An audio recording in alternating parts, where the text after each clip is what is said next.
پاکستان دونوں ملکوں کا قیام عمل میں تو آیا، لیکن وہیں آج بھی دونوں ملکوں کے عوام میں بے چینی اور نفرت موجود ہے۔ ظاہر سی بات ہے، جب ایک شخص کو اپنی جنم بھومی محض اپنے مذہبی پہچان کی وجہ سے چھوڑنا پڑے تو اس شخص کے دل میں ایسی آزادی کوئی معنی نہیں رکھتی ہے۔ اس کے علاوہ لاکھوں لوگوں کو مذہب کے نام پر قتل و عام کر دیا جائے، اس سے بھلا کون مطمئن ہو سکتا ہے؟ آج بھی ہندوستان اور پاکستان کے بیچ روزانہ نہیں تو ہر ہفتے اسی بات پر تو میں ہوتی ہے کہ پاکستان انتہا پسندوں کو بڑھاوا دے رہا ہے یا ہندوستان اپنی خفیہ ایجنسی کے ذریعہ پاکستان میں گڑبڑی پھیلا رہا ہے۔ گویا دیکھا جائے تو 75 برسوں میں ہندوستان اور پاکستان نے آپس میں سوائے نفرت بڑھانے کے اور کسی مقصد میں کامیاب نہیں ہوئے ہیں۔ تاہم کبھی کبھار دونوں ملکوں کے لیڈروں کو ایک دوسرے سے دوستی کا ہاتھ ملانے کی بات کو خبروں کے ذریعہ سنتے رہتے ہیں، لیکن دونوں ملکوں کی دوستی شروع ہونے سے قبل ہی ڈھیر ہو جاتی۔ ظاہر سی بات ہے، جب دونوں ممالک ایک دوسرے پر اعتبار ہی نہیں کرتے تو انجام یہی ہوگا۔ دلی اور اسلام آباد میں 430 میل کی دوری ہے، لیکن دیکھا گیا ہے کہ دونوں ملکوں کے لوگوں کو یہ سفر طے کرنے میں کئی مہینے بلکہ سال بھی لگ جاتے ہیں۔ اس کی کئی وجوہات، مثلا ویزا کی کارروائی میں ایک عرصہ لگانا یا انکار ہونا، اور دونوں راجدھانیوں کے بیچ براہ راست ہوائی سفر کے انتظام کی سہولت کا نہ ہونا، جس کی وجہ سے بہت سارے لوگ انہی دشواریوں سے اپنے عزیز سے مل نہیں پا رہے ہیں۔ 75 برسوں میں ہندوستان اور پاکستان کے بیچ کئی جنگیں ہو چکی ہیں۔ حالانکہ 1999 میں جب ہندوستان اور پاکستان کے بیچ جھڑپیں ہوئی تھیں تو اس وقت رسمی جنگ کا اعلان نہیں کیا گیا تھا۔ اگر دیکھا جائے تو ہندوستان اور پاکستان کی جنگ کی ایک اہم وجہ ہندوستان کا صوبہ کشمیر ہے، جہاں اب تک امن قائم نہیں ہو سکا ہے، اور موجودہ سرکار کی جارحانہ پالیسی نے حالات کو بد سے بدتر کر دیا۔ کشمیر کے لوگوں کا اعتماد اب تک موجودہ سرکار پر بحال نہیں ہوا ہے۔ برٹش راج کے خاتمہ اور ہندوستان اور پاکستان کے قیام سے لگ بھگ 1 کروڑ 20 لاکھ لوگوں کو اپنا گھر بار چھوڑ کر پناہ گزین بننے پر مجبور ہونا پڑا تھا۔ اس کے علاوہ لگ بھگ 10 لاکھ ہندو، سکھ اور مسلمان افراتفری میں سرحد پار کرنے اور اپنی جان بچانے میں مارے بھی گئے۔ ان میں وہ بوڑھے مرد اور عورتیں، بچے اور نوجوان شامل تھے جو شاید اپنی مذہبی شناخت کی بنا پر ایک نئے ملک کے خواب دیکھنے کی چاہت میں سرحدوں کو پار کرنے کی کوشش کر رہے تھے۔ ایک ایسا خواب جس نے ایک نئے ملک کو جنم تو دیا لیکن ساتھ ہی بے شمار مسائل بھی چھوڑ گیا۔ 1947 کے بعد ہندوستان اور پاکستان میں 2 قوموں نے پھر آزادی کی آواز کو بلند کیا، جس کا نتیجہ یہ ہوا کہ 1971 میں مشرقی پاکستان کو بنگلہ بولنے والوں کی بنا پر بنگلہ دیش بنا دیا گیا، جس میں ایک بار پھر لاکھوں لوگوں کا محض اس لیے قتل کیا گیا کہ وہ اردو زبان کے بولنے والے تھے اور پاکستان نواز تھے۔ 80 کی دہائی میں ہندوستان میں سکھوں کی خالصہ تحریک نے ہندوستانی حکومت کے ہوش اڑا دیے تھے۔ ان دنوں آئے دن دھماکوں کی خبر سے عام شہری کا جینا دوبھر ہو گیا تھا۔ 1984 میں آپریشن بلو اسٹار کے ذریعہ خالصہ تحریک کا خاتمہ کیا گیا، لیکن اس کے عوض میں وزیر اعظم اندرا گاندھی کو اپنی جان بھی گنوانی پڑی۔ آج بھی کئی لوگ برٹش راج کو تقسیم ہند کے لیے مورد الزام ٹھہراتے ہیں۔ ان لوگوں کا کہنا ہے کہ انگریزوں نے بٹوارے میں جلد بازی کی تھی، جس کی وجہ سے مسلمانوں کا ایک بھاری تعداد ہندوستان میں رہ گئی، جو آج بھی اکثریتی ہندوؤں کی زیادتی کا شکار ہے۔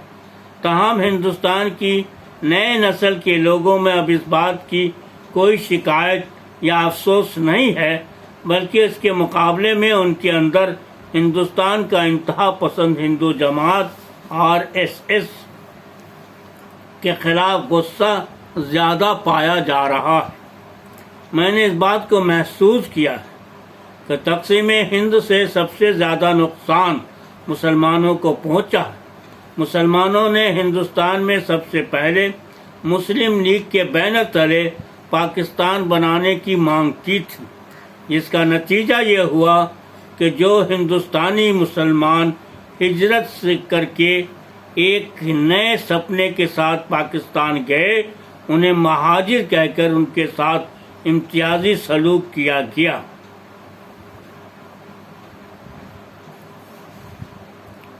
پاکستان کا کمزور جمہوری نظام اور کرپشن سے عام آدمی کا جینا دوبھر ہے۔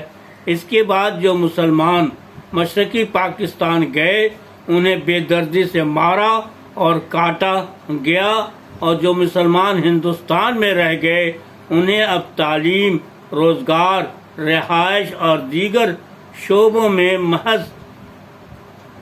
شعبوں میں تعصب کا سامنا کرنا پڑ رہا ہے۔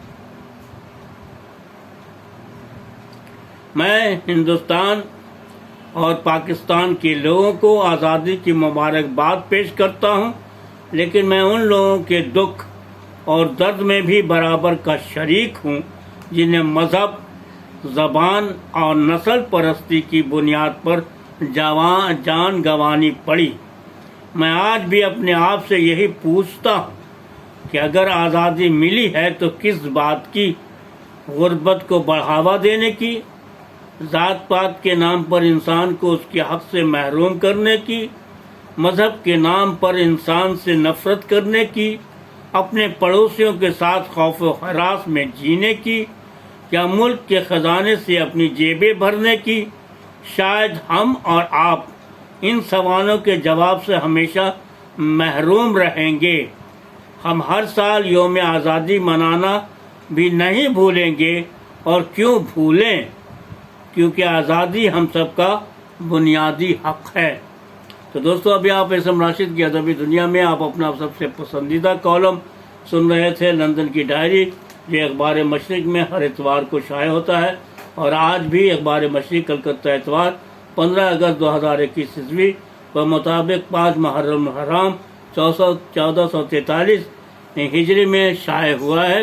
اور تمام لوگوں کو احسم راشد کی ادبی دنیا کی جانب سے 75 سالہ جشن ہندوستان کی آزادی سب کو بہت بہت مبارک ہو، اور میں امید کرتا ہوں کہ آپ اسی طرح سے اپنا پسندیدہ کالم یعنی کہ لندن کی ڈائری ہر اتوار کو ضرور سنیں گے اور اپنی رائے کا اظہار بھی ضرور کریں گے۔ تو دوستو، اجازت دیجیے، ہم پھر ملتے ہیں آپ کے اپنے اسی پروگرام میں جس کا نام ہے احسم راشد کی ادبی دنیا۔ اللہ حافظ۔